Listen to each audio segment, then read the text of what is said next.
Anak, kriminal pala yung kapitbahay natin na babae. Kinulong siya kanina.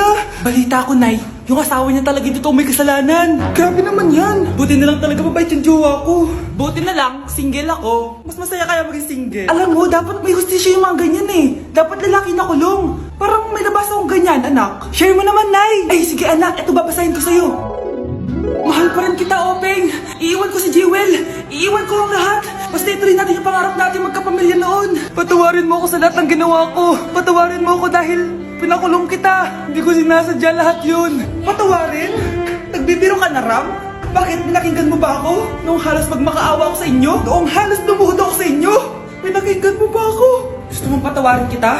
Tulungan mo kaming hanapin ng killer. Ibigay mo sa akin si Rox. Hayaan mo ako ang mag-alaga sa anak ko. Gagawin ko ang lahat, Openg.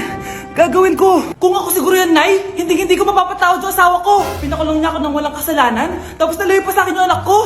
Ay, ang hirap kaya nun. Pero kung magbabago naman siya, baka pwede pa na second chance. Lahat naman siguro tayo may chance magbago, di ba? Ay, anong susunod na nangyari, Nay? Ay, next time ko na lang itutuloy. Magdi-date pala kami ng tatay mo. Ano ba naman yan? Nakakabitin? Basahin niyo na lang yung My Ex-Convict Wife sa Dream App. I-download niyo na sa App Store and Play Store for free. Mahal, ipapakulong na kita.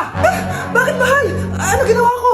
Ipapakulong kita kasi ninakaw mo yung puso ko. Baby, you're my sun and moon. Parang tanga. Tara na nga, mahal. Mag-date na tayo.